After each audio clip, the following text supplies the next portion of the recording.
stone.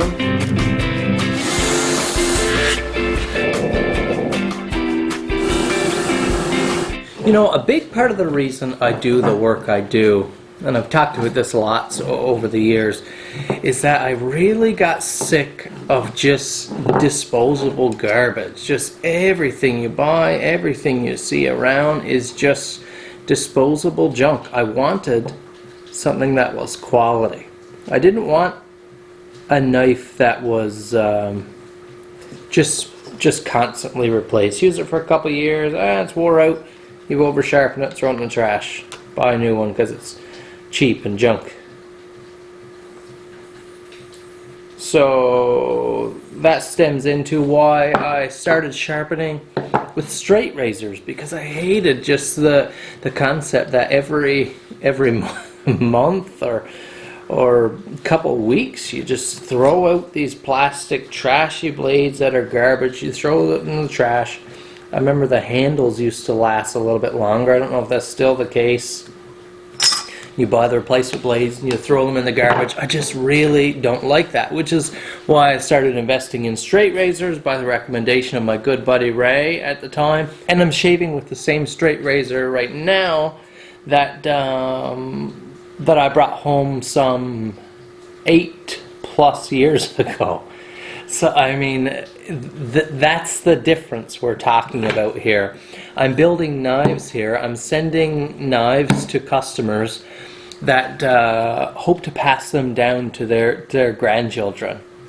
Non-disposable items. Items that are built to stand the test of time and that have a story. You know, I had someone contact me one time.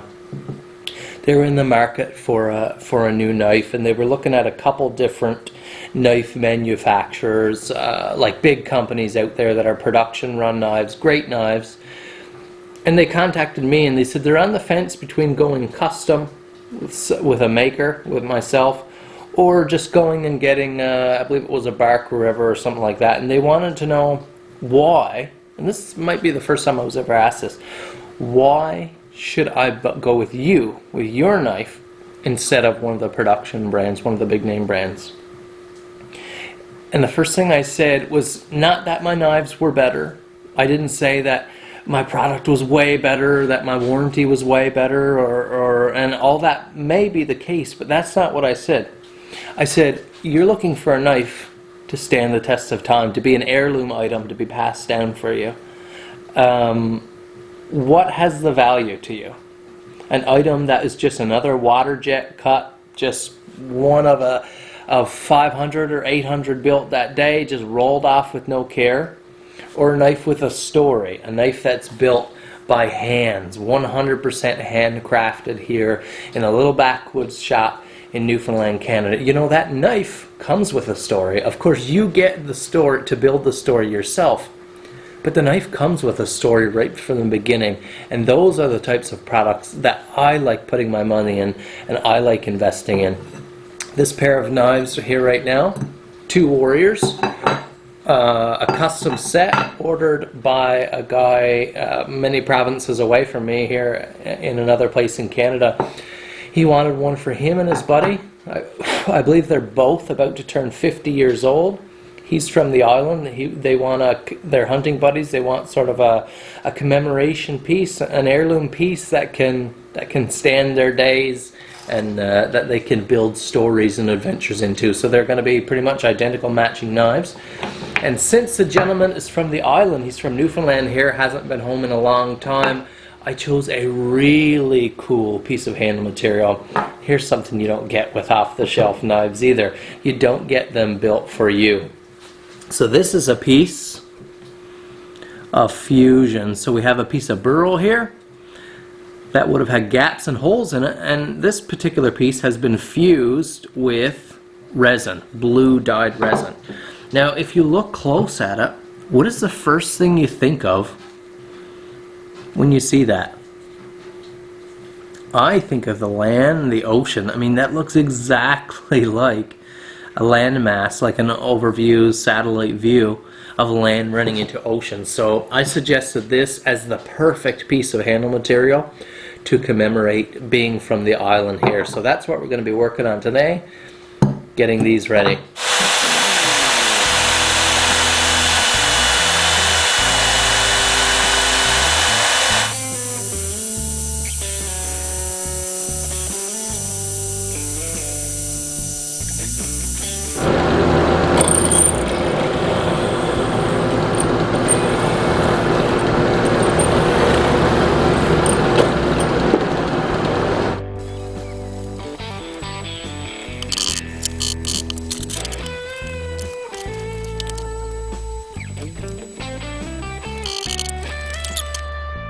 Need an extended rod here for this, guide rod. This one wasn't long enough to get me in on the sheath enough, so just crafted this one.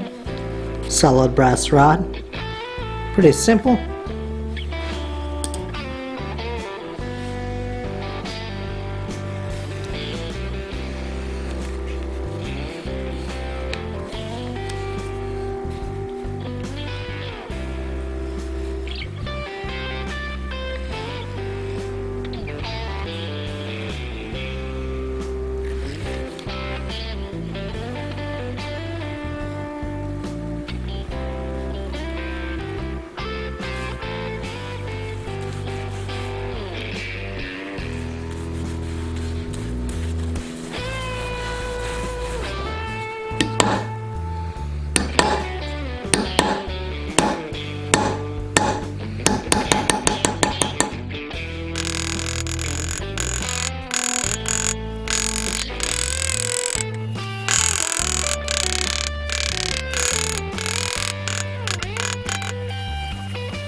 Oh man, I'm excited for these. This might be the most fanciness, the most patterning and printing that I've ever done on a leather sheath. I think it is actually.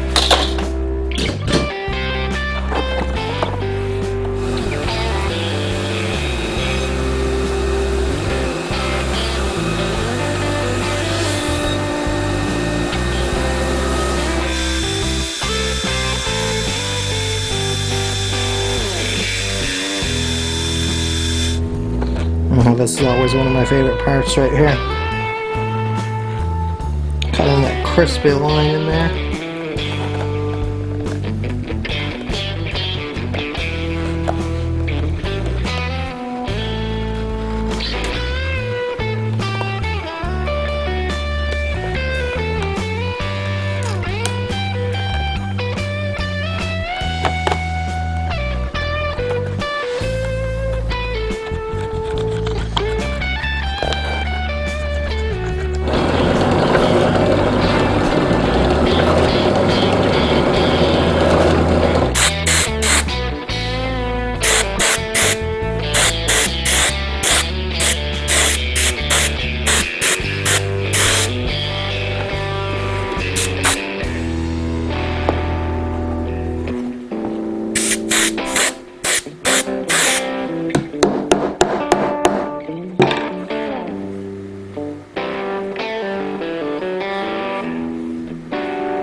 What do you think? Your style or not?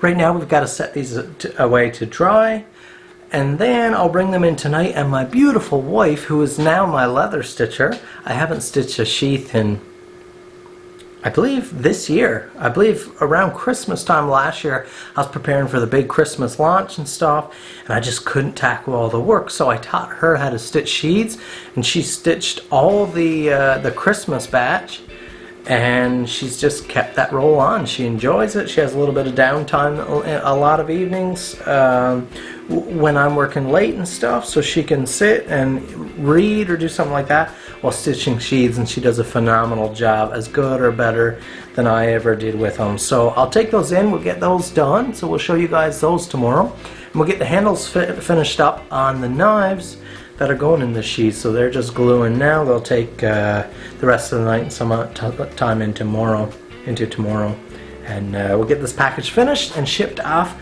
to our client, who I'm sure will be very excited. Thanks for watching another episode of Knife Month. Hit that like button, leave me a comment down below, let me know, is this your style? Do you like this? I know some people are gaga over this, just the really elaborate stuff. I gotta admit, I'm really pleased with this work. I really like it. I might do like a real nice sheath for myself sometime soon that sort of falls into this category for my puko there. Thanks so much for watching. Again, subscribe if it's your first time here. Check out Noseworthy.com. There's a little shop tab and you can buy my knives, and I'd really appreciate those who have already done so and are supporting me. Thanks for watching. We'll see you in the next video.